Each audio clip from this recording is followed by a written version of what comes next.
Shalom, uh, saudara sekalian, Antonius kasihi, salam dari Bogor Baru, dan kiranya Anda senantiasa berada dalam penyertaan dan perlindungan Tuhan. Pada kesempatan ini, Bapak Ibu Saudara sekalian, saya sharing dengan Anda mengenai bagaimana Tuhan memimpin orang-orang percaya, umat Tuhan, keluarga Kristen, ketika mereka memasuki periode atau babak baru dalam kehidupan mereka.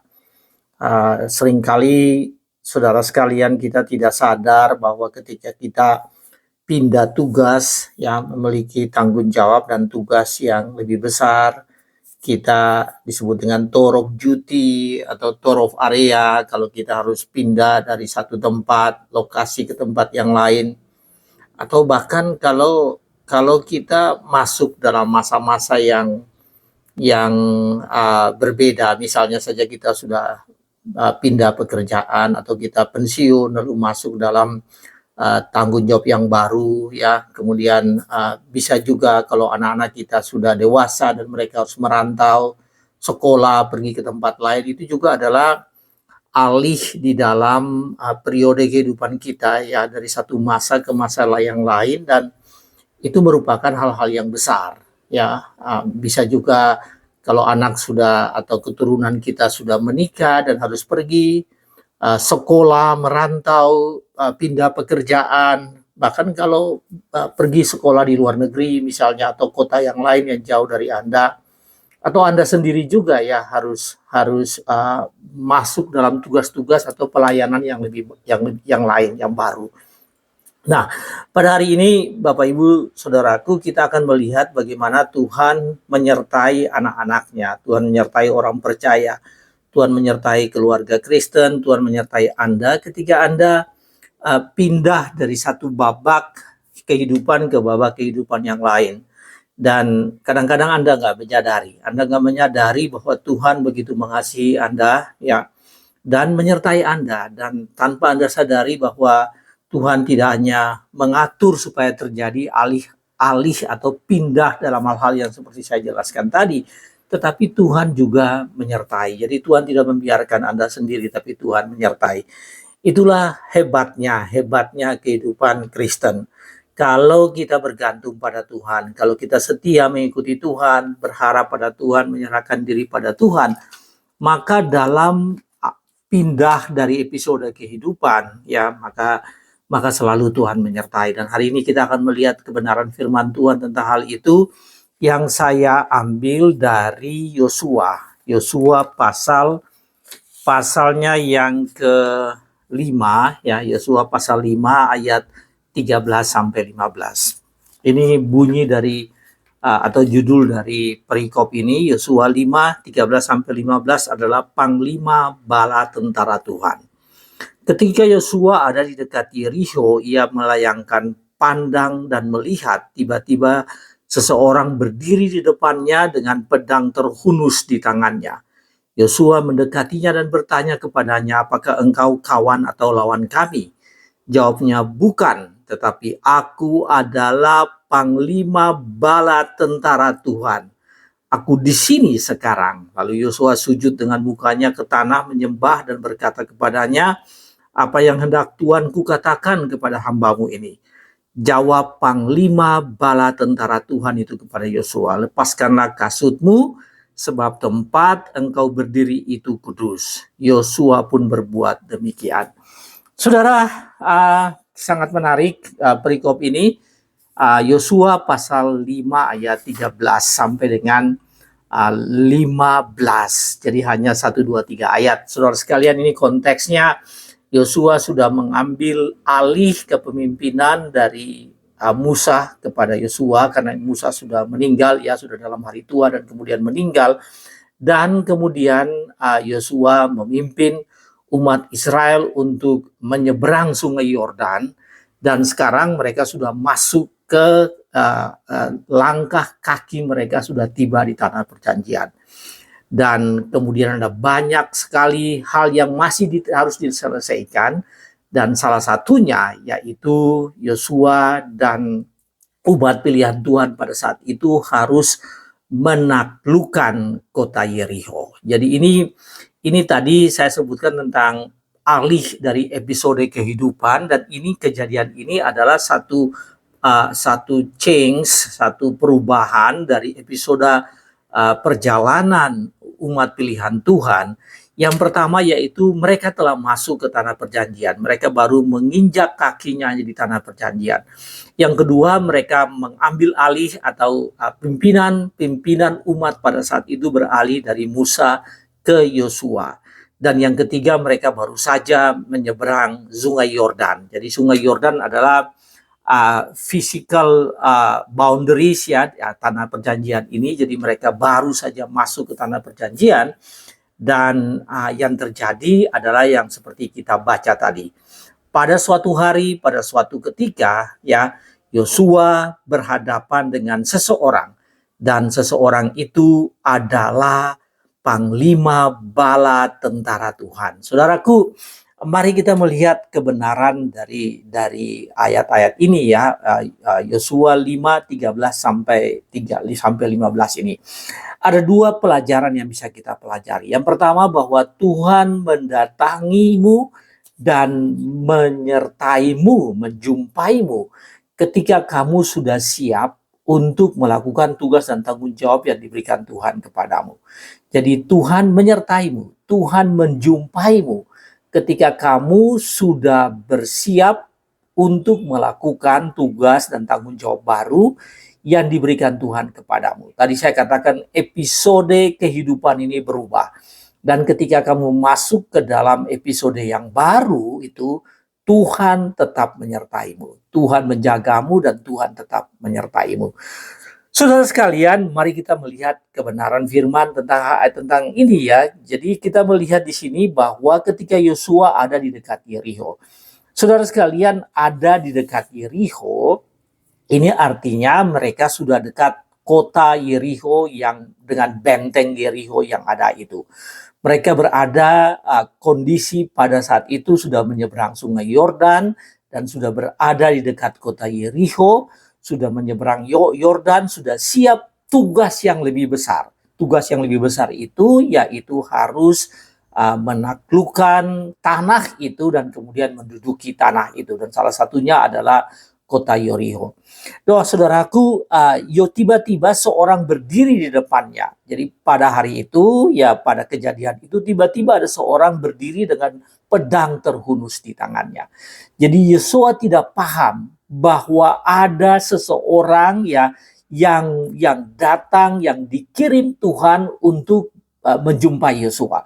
Dan ketika Yosua bertanya, apakah kamu kawan atau lawan? Lalu dia berkata begini, orang yang dikirim itu, atau utusan Allah, ini bukan orang, tapi ini utusan yang dikirim oleh Allah itu, dia katakan, aku adalah panglima bala tentara Tuhan. Ya saudaraku, ini sangat menarik, karena ketika Yosua hendak menjalankan tugas yang lebih besar lagi, ya yang diberikan kepadanya, alih dari satu penugasan yang satu, menyeberang Sungai Yordan, sudah berhasil, siap-siap untuk menduduki kota Yerikho, dan dalam keadaan yang tantangan yang besar itu, pekerjaan yang besar itu, tiba-tiba Allah mengirim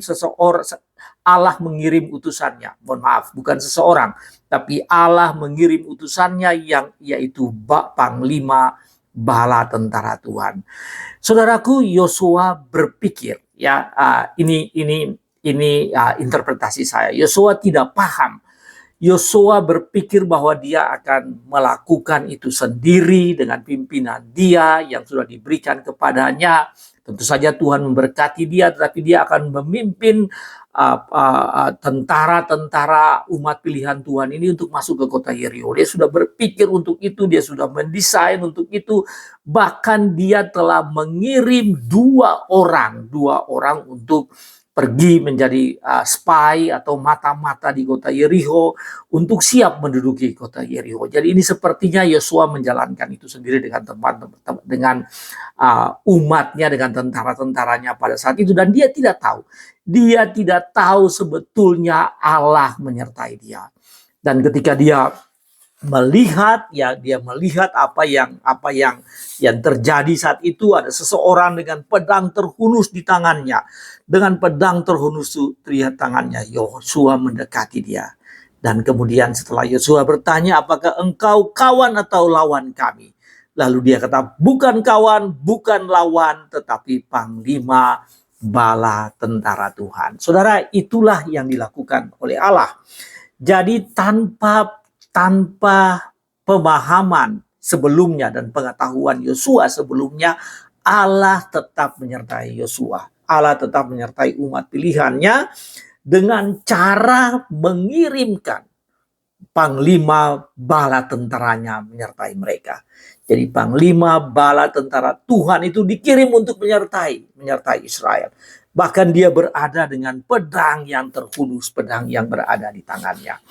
Bapak Ibu Saudara sekalian, saya ingin sampaikan kepada Anda bahwa kadang-kadang kita nggak menyadari bahwa Tuhan dengan rancangannya menyertai kita. Anda tidak menyadari bahwa Tuhan dengan rancangannya menyertai Anda dan datang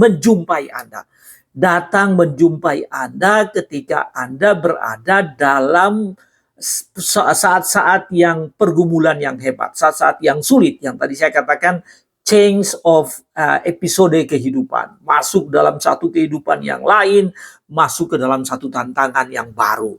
Di sana pun Tuhan menyertai. Seperti tadi, Yosua masuk ke dalam satu episode perjalanan mereka, dan di sana Tuhan datang dengan panglima.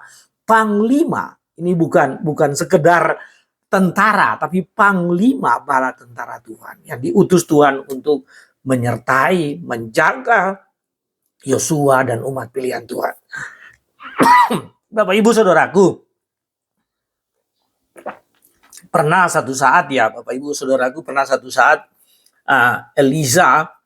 Elisa waktu itu Aram, kerajaan Aram, tentara Aram berperang dengan Israel, dan setiap kali Raja Aram merencanakan sesuatu untuk menyerang Israel, selalu itu diketahui oleh Israel, oleh raja-raja di Israel dan oleh Israel.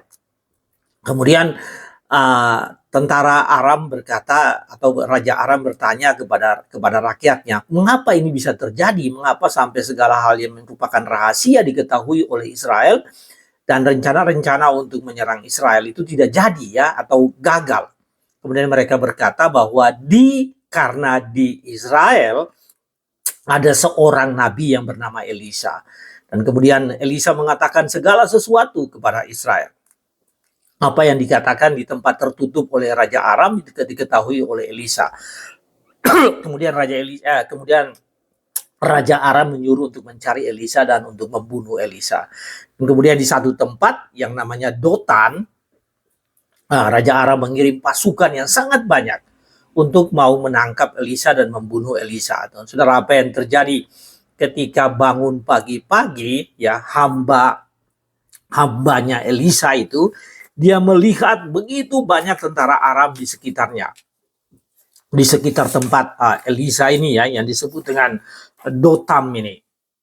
Ada begitu banyak tentara Aram sudah siap untuk menyerbu dan untuk menangkap Elisa. Lalu kemudian dia berkata, celakalah. Ini di dalam 2 Raja pasal 6 ayat 15-17. Ketika pelayan abdi Allah itu bangun pagi-pagi dan pergi keluar, tampaklah pasukan dengan kuda dan kereta ada di sekeliling kota itu. Lalu hambanya itu berkata, celaka tuanku ini adalah Elisa. Apa yang harus kita lakukan? Kemudian Elisa menjawab begini, jangan takut, sebab lebih banyak yang menyertai kita daripada yang menyertai mereka. Lalu Elisa berdoa, ya Tuhan, bukalah kiranya matanya supaya ia melihat. Tuhan membuka mata hamba itu sehingga ia melihat. Tampaklah gunung itu penuh dengan kuda dan kereta berapi di sekeliling Elisa. Saudara, ternyata Tuhan mengirim kereta berkuda ya dan kereta berapi mengelilingi Elisa dan hambanya itu. Dan itu tidak tahu, itu tidak disadari oleh abdi Allah, oleh pelayan abdi Allah, yaitu pelayan Elisa pada saat itu. Jadi ini yang terjadi. Ada tugas besar yang dilakukan oleh Elisa, tetapi kemudian Tuhan menyertai. Tuhan menyertai dan hambanya itu tidak menyadari. Hamba Elisa itu tidak menyadari bahwa Tuhan menyertai. Saudara sekalian, saya ingin sampaikan ke Anda bahwa Tuhan menyertaimu. Tuhan menyertaimu setiap saat kamu masuk dalam satu episode kehidupan yang lama ke episode kehidupan yang baru. Mungkin itu perjalananmu ya, kamu dalam perjalanan. Mungkin kamu dalam tugas. Mungkin kamu bertanggung jawab atau punya tanggung jawab yang baru di pekerjaan di kantor. Misalnya Anda pindah, Anda promosi, Anda masuk dalam tanggung jawab yang lebih besar.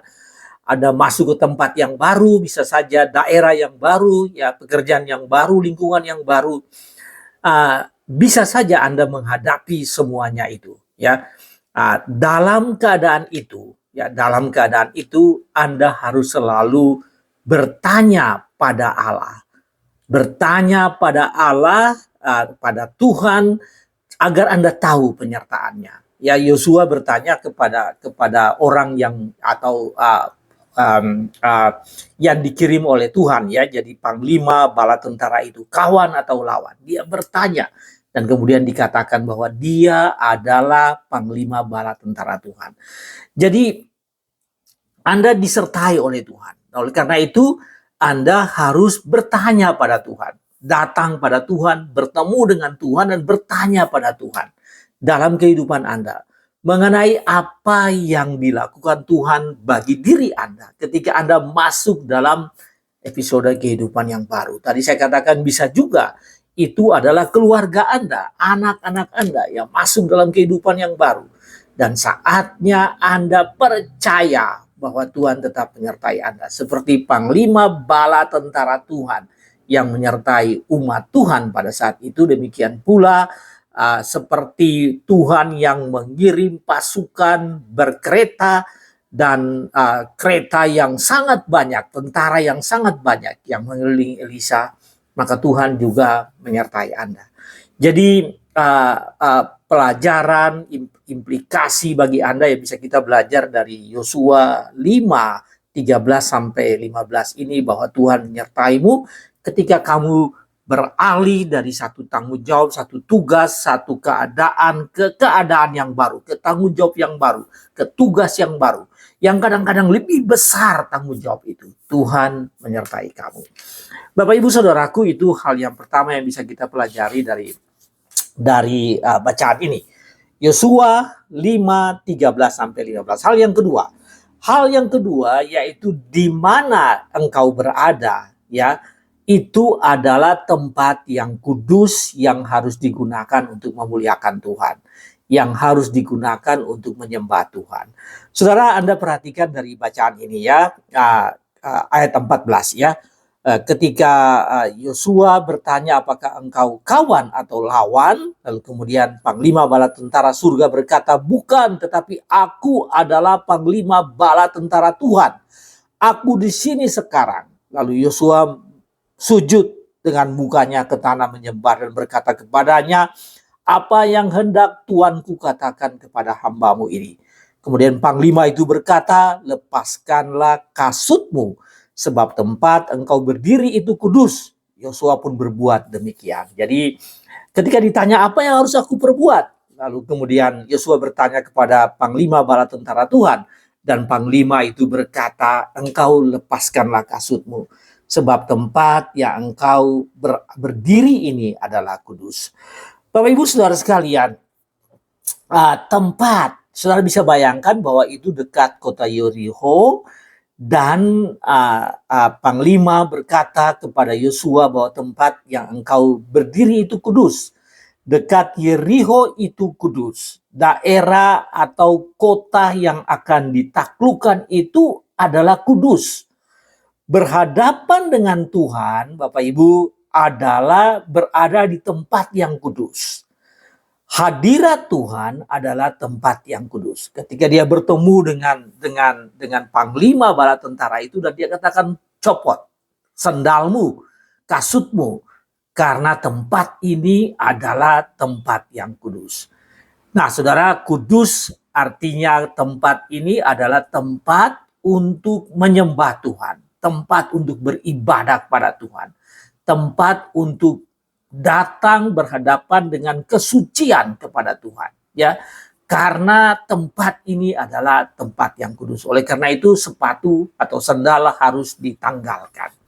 Bapak Ibu Saudara sekalian, menarik karena ketika episode kehidupan itu berubah ketika masuk dalam tanggung jawab yang besar, ketika orang tidak berpikir bahwa tempat di mana akan ditaklukkan itu, yaitu dekat kota Yeriko, itu adalah satu tempat. Ketika bertemu dengan Tuhan, dan Tuhan katakan tempat ini adalah kudus. Saudara, di dalam Keluaran pasal 3 dijelaskan bagaimana Musa berada di gunung Horeb.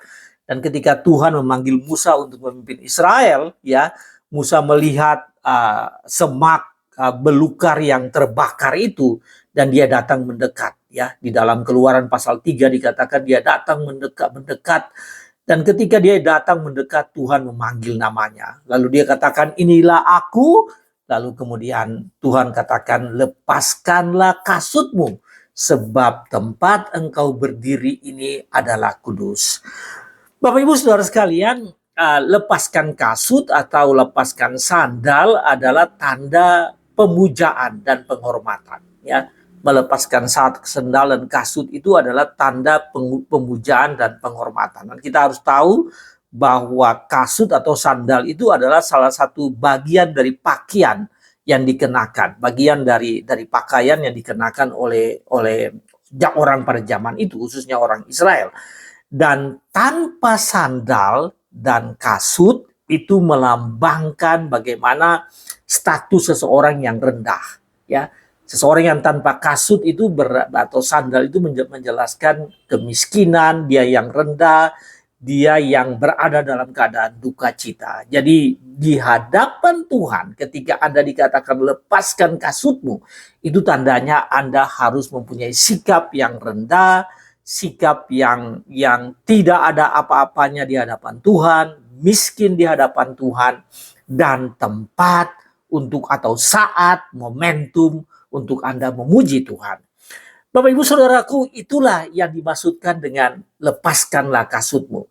Lepaskanlah kasutmu untuk memuja Tuhan, untuk memuliakan Tuhan, untuk berada rendah di hadapan Tuhan, untuk Anda suci di hadapan Tuhan, karena tempat yang Anda berada itu, tempat yang Yosua berada, tempat yang Musa berada, adalah tempat yang kudus, dan karena itu harus melepaskan kasut yang dikenakan.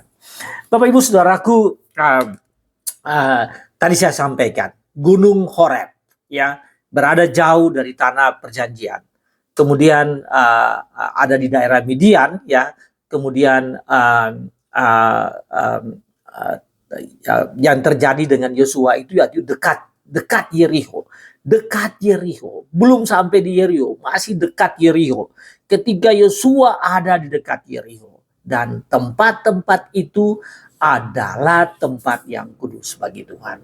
Bapak Ibu, saya ingin sampaikan bagi Anda bahwa di mana Anda berada ketika Tuhan mengutus Anda, keadaan di mana Anda masuk dalam keadaan yang baru, ketika Anda masuk dalam suasana yang baru, ketika Anda masuk dalam tanggung jawab yang baru, ya, pekerjaan yang baru, keadaan yang baru, ketika Anda masuk di mana tempat itu, lokasi itu berada, maka di situ adalah tempat yang kudus untuk memuliakan nama Tuhan. Dengan kata lain, dimanapun Anda berada ketika Tuhan mengutus Anda, maka di situ adalah tempat yang kudus untuk menghormati Tuhan.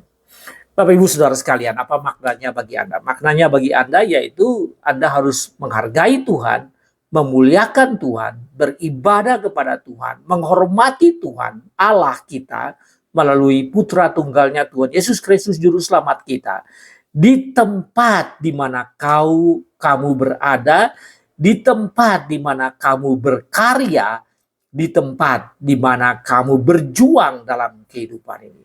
Ketika Tuhan mengutus Anda di tempat pekerjaan yang baru, lokasi yang baru, tanggung jawab yang baru, pelayanan yang baru, perubahan suasana yang baru, dimanapun Anda berada, di sana Anda harus memuliakan nama Tuhan, memuja Tuhan, memuliakan Tuhan, dan mengandalkan kekudusan kehidupan, ya, bahwa hidup ini harus kudus karena tempat di mana Anda berkarya itu adalah tempat yang kudus. Dekat kota Yeriho adalah kudus, di mana Anda berada adalah kudus, tempat di mana Tuhan mengutus Anda. Lalu kemudian Tuhan bersama Anda. Hadirat Tuhan datang pada Anda. Tuhan hadir bersama Anda. Maka tempat itu adalah tempat yang kudus. Dan saudaraku, dimanapun Anda berada, Anda harus tunjukkan sifat bergantung pada Tuhan. Copot sendal dan sepatu melambangkan sifat ketergantungan, sifat yang miskin dan mengandalkan Tuhan. Dan ketika di mana Anda melakukan tanggung jawab yang baru, yang besar, suasana yang baru dan yang besar, pindah dari episode kehidupan yang satu ke kehidupan yang lain, yang kadang-kadang Anda belum tahu apa yang akan terjadi. Di sana adalah tempat untuk Anda merendahkan diri Anda di hadapan Tuhan dan memuliakan Tuhan. Bapak Ibu Saudaraku, dari Yosua 5 ayat 13 sampai 15, apa yang bisa kita pelajari? Nah, saya ingin sampaikan bagi Anda bahwa Tuhan Yesus berjanji bahwa Tuhan Yesus menyertai Anda senantiasa, ya, sampai pada akhir zaman. Nah, saat ini Tuhan tetap bersama dengan Anda, dengan Roh Kudus yang dikirim untuk menyertai Anda, untuk menyertai kita, orang-orang percaya. Roh Kudus tetap bersama dengan kita. Allah mengirim Roh Kudus untuk menghibur umatnya, untuk menyertai umatnya, untuk bersama-sama dengan umatnya, bersama-sama dengan Anda setiap saat. Nah, karena itu Anda harus percaya bahwa Tuhan Allah menjaga engkau. Dia menjaga keluar masukmu, keluar dari satu episode kehidupan ke episode kehidupan yang lain, keluar dari satu waktu untuk masuk ke waktu yang lain, keluar dari satu hari masuk ke hari yang lain, ke bulan yang baru, ke tahun yang baru, keluar dari satu pekerjaan untuk masuk ke dalam pekerjaan yang lain, keluar dari satu tanggung jawab ke tanggung jawab yang lain, tanggung jawab di tengah-tengah kehidupan pekerjaan maupun tanggung jawab dalam pelayanan. Dalam semuanya itu, Panglima Bala Tentara Tuhan, kasus Yosua, ya, pada zaman itu, pada zaman Yosua, pada zaman sekarang, kamu harus percaya bahwa Tuhan tetap menyertai Anda dengan Roh Kudus, Roh Tuhan yang dikirim kepada kita, ya, untuk menyertai kita senantiasa. Dan Tuhan menjaga itu, oleh karena itu kita harus menjaga kekudusan kehidupan ini. Karena tempat di mana kita berada, itu adalah tempat untuk memuliakan Tuhan. Kiranya firman Tuhan ini memberkati saudara sekalian. Amin.